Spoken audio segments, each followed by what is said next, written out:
ओम श्री साईनाथाय नमः। श्री साई साचरित्र अध्याय 36। साईं बाबा पर गुरु कृपा कैसे हुई।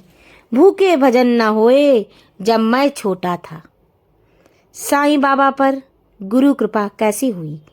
एक बार साईं बाबा अपनी ही कथा कहते हुए बोले कि हम 4 मित्र मिलकर धार्मिक एवं अन्य पुस्तकों का अध्ययन कर ब्रह्म के मूल स्वरूप पर विचार करने लगे।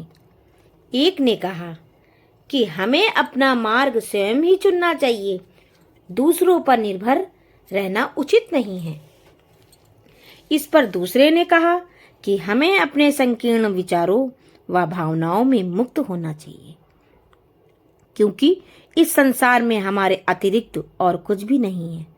तीसरे ने कहा कि यह संसार सदैव परिवर्तनशील है, केवल निराकार ही शाश्वत है, अतः हमें सत्य और असत्य का विचार करना चाहिए। तब चौथे स्वयं बाबा ने कहा कि केवल पुस्तकीय ज्ञान से कोई लाभ नहीं, हमें तो अपना कर्तव्य करते रहना चाहिए।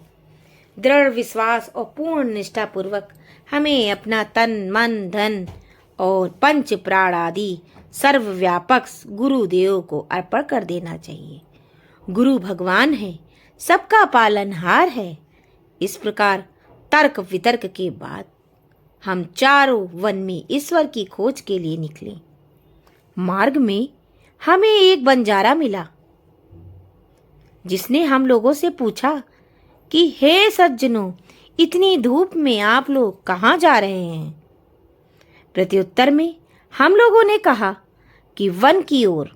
उसने पुनः पूछा, कृपया यह तो बताइए कि वन की ओर जाने का उद्देश्य क्या है।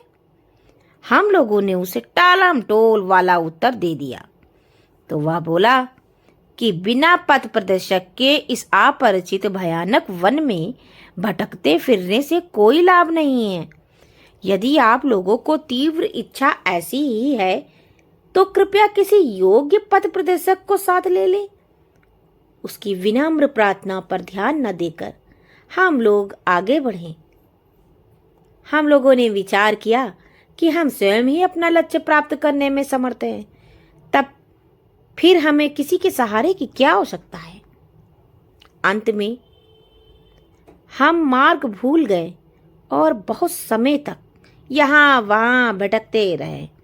भाग्यवश हम लोग उसी स्थान पर पुनः जा पहुँचे जहाँ से पहले प्रस्थान किया था। तब वही बंजारा हमें पुनः मिला और कहने लगा कि प्रत्येक कार्य में, चाहे वह बड़ा हो या छोटा, मार्ग दर्शक आवश्यक है। ईश्वर प्रेरणा के अभाव में सत्पुरुषों से भेंट होना संभव नहीं। भूखे रहकर कोई कार्य पूर्ण नहीं हो सकता। इसलिए यदि कोई आग्रह पूर्वक भोजन के लिए आमंत्रित करे तो उसे अस्वीकार न करो। भोजन तो भगवान का प्रसाद है, उसे ठुकराना उचित नहीं है। यदि कोई भोजन के लिए आग्रह करे तो उसे अपनी सफलता का प्रतीक मानो। इतना कहकर उसने भोजन करने का पुनः अनुरोध किया। फिर भी हम लोगों ने उसके अनुरोध की उपेक्षा कर उसका भोजन करना अस्वीकार कर दिया। उसके सरल और गूढ़ उपदेशों की ओर ध्यान दिए बिना ही मेरे 3 साथी आगे चले गए। मैं भूख प्यास से व्याकुल था ही सो बंजारे के अपूर्व प्रेम ने मुझे आकर्षित कर लिया। यद्यपि हम लोग अपने को अत्यंत विद्वान समझते थे, परंतु दया एवं कृपा किसे कहते हैं, उससे सर्वथा अनभिज्ञ ही थे। बंजारा था तो एक शूद्र, अनपढ़ और गंवार, परंतु उसके हृदय में महान दया थी, जिसने बार बार भोजन के लिए आग्रह किया। मैंने सोचा कि इसका आग्रह स्वीकार कर लेना ज्ञान प्राप्ति के लिए शुभ आह्वान है, और फिर मैंने उसके लिए दिए हुए रूखे सूखे भोजन को आदर वह प्रेम पूर्वक स्वीकार कर लिया। भूख शांत होते ही मैं क्या देखता हूं कि गुरुदेव तुरंत ही समक्ष प्रकट हो गए और प्रश्न करने लगे कि ये सब क्या हो रहा था। घटित घटना मैंने तुरंत ही सुना दी। उन्होंने आश्वासन दिया कि मैं तुम्हारे हृदय की समस्त इच्छाएं पूर्ण कर दूंगा, परंतु जिसका विश्वास मुझ पर होगा सफलता केवल उसी को प्राप्त होगी। मेरे 3 सहयोगी तो उनके वचनों पर अविश्वास कर वहां से चले गए। तब मैंने उन्हें आदर सहित प्रणाम किया और उनकी आज्ञा मानना स्वीकार कर लिया। तत्पश्चात वे मुझे एक कुएं के समीप ले गए और रस्सी से मेरे पैर बांधकर मुझे कुएं में उल्टा लटका दिया। मेरा सिर जल से लगभग 3 फीट की ऊंचाई पर था। ना तो मैं हाथों के द्वारा जल ही छू सकता था और ना ही मुंह में ही उसके जा सकने की कोई संभावना थी। मुझे इस प्रकार उल्टा लटकाकर वे न जाने कहां चले गए। लगभग 4-5 घंटों के उपरांत वे लौटे और उन्होंने मुझे शीघ्र ही कुएं से बाहर निकाला। फिर वे मुझसे पूछने लगे कि तुम्हें वहां कैसा अनुभव हो रहा था। मैंने कहा कि मैं परम आनंद का अनुभव कर रहा था। मेरे समान मूर्ख प्राणी भला ऐसे आनंद का वर्णन कैसे कर सकता है। मेरा उत्तर सुनकर मेरे गुरुदेव बड़े प्रसन्न हुए और उन्होंने मुझे अपने हृदय से लगाकर मेरी सराहना की और मुझे अपने साथ ले लिया। उन्होंने मुझे अपनी शाला में स्थान दिया। वहां मुझे अपने माता पिता की भी स्मृति हो गई। मुझे सदा ऐसा ही लगता था कि उनके हृदय से ही चिपके रहकर उनकी ओर निहारा करूं। यदि उनकी भव्य मूर्ति मेरी दृष्टि में न समाती तो मैं अपने को नेत्रहीन होना ही अधिक श्रेयस्कर समझता। ऐसी प्रिय थी वह शाला की वहां पहुंचकर कोई भी कभी भी खाली हाथ नहीं लौटा। मेरी समस्त निधि, घर, संपत्ति, माता पिता या क्या कहूं, वे ही मेरे सर्वस्व थे। मेरी इंद्रियां अपने कर्मों को छोड़कर मेरे नेत्रों में केंद्रित हो गई और मेरे नेत्र उन पर। मेरे लिए तो गुरु ऐसे ही हो चुके थे कि दिन रात मैं उनके ही ध्यान में निमग्न रहता था। दिन रात मुझे सिर्फ उनकी ही याद सताई रहती थी। मुझे किसी भी बात की सुध न थी। इस प्रकार ध्यान और चिंतन करते हुए मेरा मन और बुद्धि स्थिर हो गई। मैं स्तब्ध हो गया और उन्हें मानसिक प्रणाम करने लगा। वे अन्य गुरुओं से भिन्न थे। केवल उनकी कृपा दृष्टि से मुझे स्वतः करना पड़ा। स्वतः ही अनुभूति प्राप्त हो गई तथा मुझे न कोई प्रयास और न ही कोई विशेष अध्ययन करना पड़ा। मुझे किसी भी वस्तु को खोजने की आवश्यकता नहीं पड़ी। केवल मेरे वे गुरु ही जानते हैं कि किस प्रकार कुएं में मुझे उल्टा लटकाना मेरे लिए परम आनंद का कारण सिद्ध हुआ। भूखे भजन न होए। साईं बाबा ने स्वयं व कभी उपवास किया, ना ही उन्होंने दूसरों को करने दिया। उनका कहना था कि उपवास से मन कभी शांत नहीं रहता। तब परमार्थ की प्राप्ति कैसे संभव है? भूखे रहकर ईश्वर की प्राप्ति नहीं हो सकती यदि शरीर में कुछ अन्न की ऊर्जा न हो तो। हम कौन सी आंख से ईश्वर को देखेंगे कि किस जिह्वा से उनकी महानता का वर्णन करेंगे और किन कानों से उनका श्रवण करेंगे। श्रीमती काशीबाई कानिटकर श्री साईं बाबा की एक भक्त से परिचय पत्र लेकर श्रीमती गोखले दादा केलकर के पास शिरडी आई। वे यह दृढ़ निश्चय करके आई थी कि बाबा के श्री चरणों में बैठकर 3 दिन उपवास करूंगी। उनके शिरडी पहुंचने के दिन एक दिन पूर्व ही बाबा ने दादा केलकर से कहा कि मैं सिमगा होली के दिनों में अपने बच्चों को भूखा नहीं देख सकता। यदि उन्हें भूखे रहना पड़ा तो मेरे यहाँ होने का लाभ ही क्या है। मेरा कोई भी बच्चा भूखा नहीं रह सकता।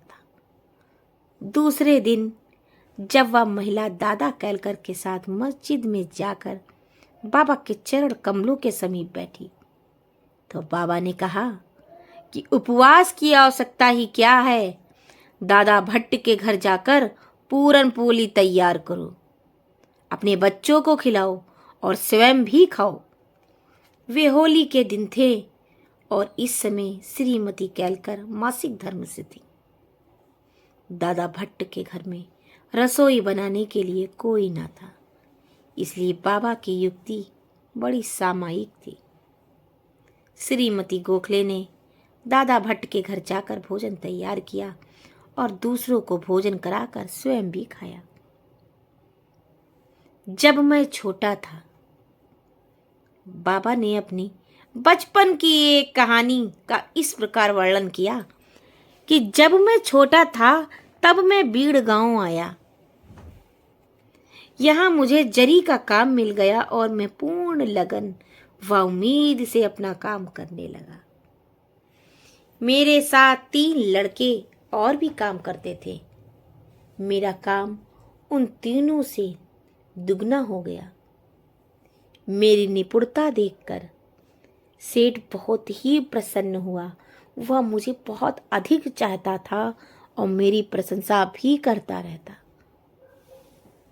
उसने मुझे एक पूरी पोशाक दी जिसमें सिर के लिए एक पगड़ी और शरीर के लिए एक सेला भी था। मेरे पास वह पोशाक वैसी ही रखी रही। मैंने सोचा कि जो कुछ मनुष्य निर्मित है वह नाशवान और अपूर्ण है, परंतु जो कुछ मुझे सरकार द्वारा प्राप्त होगा वही अंत तक रहेगा।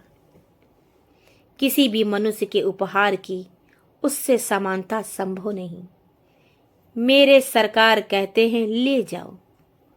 लोग मेरे पास आकर कहते हैं मुझे दो, मुझे दो, परंतु जो कुछ मैं कहता हूं उसके अर्थ पर कोई ध्यान देने का प्रयत्न नहीं करता। मेरे सरकार का खजाना भरपूर है और वह बह रहा है। मैं तो कहता हूं कि खोद कर गाड़ी में भर कर लेके जाओ। जो सच्ची माँ का लाल होगा उसे स्वयं ही भरना चाहिए। मेरे फकीर की कला, मेरे भगवान की लीला और मेरे सरकार का व्यवहार सर्वथा अद्वितीय है। मेरा क्या है? यह शरीर मिट्टी में मिलकर सारे भूमंडल में व्याप्त हो जाएगा तथा फिर यह अवसर कभी न प्राप्त होगा। मैं चाहे कहीं जाता हूँ या कहीं बैठता हूँ, परंतु माया फिर भी मुझे कष्ट पहुंचाती है। इतना होने पर मैं अब अपने भक्तों के कल्याणार्थ सदैव उत्सुक ही रहता हूँ। जो कुछ कोई भी करता है एक दिन उसका फल उसको अवश्य प्राप्त होता है, और जो मेरे इन वचनों को स्मरण रखेगा उसकी मौलिक आनंद मिलेगा। इसी के साथ श्री साईं सचरित्र अध्याय 36 समाप्त होता है। बाबा ने किस तरीके से अपने जीवन में अपनी शिक्षाओं को अपने साईं भक्तों को तक पहुंचाया है, ये श्री साईं सचरित्र में बहुत ही सुंदर लिखा हुआ है। नाम मात्र को इसको पढ़ने से ही ऐसा महसूस होने लगता है, इसको सुनने से ऐसा लगता है कि आप स्वयं बाबा के साथ बैठे हुए हैं। स्वयं जो मैं इस अध्याय को पढ़ रही हूँ, मुझे ऐसा प्रतीत होने लगता है कि बाबा मेरे सामने सामने बैठे हैं और मैं उनसे बातें कर रही हूँ।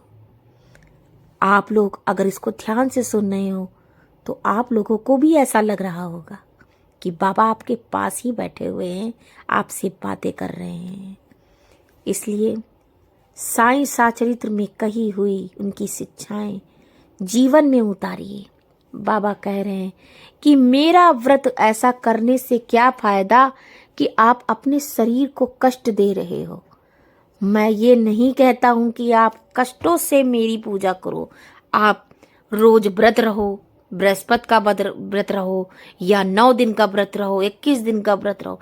नहीं, मेरे लिए ये सब कुछ भी नहीं चाहिए। मुझे तो अपने भक्तों का प्यार चाहिए। बस मुझे दिल से याद करिए और तो सब कुछ यहीं रखा रह जाएगा। जीवन में आपके साथ कुछ भी नहीं जाएगा। अगर कुछ जाना है तो बस आपके अच्छा ज्ञान और आपकी अच्छी सेवा दूसरों के लिए ही जाती है। और बाबा का कहना है ना कि मुझ तक अगर आपको आना है तो कुछ भी जरूरी नहीं ये कि आप मेरे दरबार में आइए, मेरे शिरडी में आकर ही आप मुझको पा पाओगे। अगर आप मुझको पाना चाहते हो तो बस दिल से अच्छे कार्यों को करिए और कष्टों को लेकर कोई काम मत करना कि अगर आपने कष्टों के साथ कोई काम किया तो बाबा बहुत खुश हो जाएंगे। ऐसा नहीं है। बाबा कष्टों के साथ तो और दुख हो जाते हैं कि मेरे बच्चे को आज ये दुख है और वो मेरे लिए इतना कष्ट उठा रहा है, तो उनको भी दुख होता है, बहुत दुख होता है। आप ये महसूस कर सकते हैं। इसलिए बाबा के सामने हमेशा खुश रहते हुए बातें करिए और बाबा के साथ अगर आप खुश रहेंगे तो बाबा भी खुश हो जाते हैं। बाबा बिल्कुल एक आपके मित्र के नुमा रहेंगे, आपके साथ हमेशा रहेंगे। बाबा से अच्छी अच्छी बातें या बाबा के सामने बैठकर करिए। बाबा से सपनों में आपके बाबा आके आपके साथ बातें करेंगे। ये साक्षात आप मेरे साथ भी हुआ है और जो लोग साईं भक्त हैं उनको कहने की और बताने की ज़रूरत ही नहीं है। साईं बाबा तो हमेशा सबके साथ हमेशा रहते हैं और उनको बस अपने बच्चों का प्यार चाहिए, कष्ट नहीं चाहिए। इसलिए इनके साईं चरित्र को पढ़ते हुए सुनते हुए इस बात पर ध्यान दीजिएगा कि आपको कष्टों के साथ कोई भक्ति नहीं करनी है। ईश्वर जो चाहता है यही चाहता है कि आप खुश रहिए और अगर आप खुश हैं तो मैं भी खुश हूँ। मुझे खुश करने के लिए आपको कोई चढ़ावा चढ़ाने की ज़रूरत नहीं है, कोई पूजा करने की, भक्ति करने की ज़रूरत नहीं है। बस दिल से मुझे याद कर लो, बस इतना ही बहुत है। और अपने सारे कष्ट, अपने दुख मुझसे कहते रहो और जीवन में जो संभव है, जो जरूरी है तुम्हारे लिए, वो मैं तुम्हें अवश्य दूंगा। और जो तुम्हारे लिए अहित है, जिसमें तुम्हारा अहित है, वो मैं तुम्हारे साथ कभी भी, तुम्हारे कहने पर भी तुमको नहीं दूंगा, तुम्हें नहीं मिलेगा। इसका सोच मत बनाना कि बाबा से मैं रोज मांगता हूँ पर बाबा मेरी ये सुन नहीं रहे हैं। बाबा जानते हैं कि मेरे बच्चे को क्या ज़्यादा सही है, उन्हें क्या ज़रूरत है, बस वो वही देते हैं और कुछ अलग से नहीं देंगे और अहित नहीं होने देंगे। इसी के साथ मैं आज का श्री साईं साचरित्र समाप्त करती हूँ। अगर आपको मेरा साईं बाबा का यह अध्याय पसंद आया है तो लाइक एंड सब्सक्राइब ज़रूर करिएगा इस वीडियो को और ज़्यादा से ज़्यादा अपने साईं भक्तों को शेयर करिएगा ताकि बाबा के जीवन के बातों से लोग जुड़ सकें। साईं परिवार और आगे ऐसे ही बढ़ता जाए और साईं परिवार को अगर आगे बढ़ाना है तो हमको वीडियो को और भी शेयर करना है और भी लोगों को बताना है। बाबा के जीवन से जुड़ें, बाबा की बातों को जानें और बाबा की बस कथाएं सुनते रहें। इसी के साथ ओम साई राम, ओम साई राम, ओम साई राम।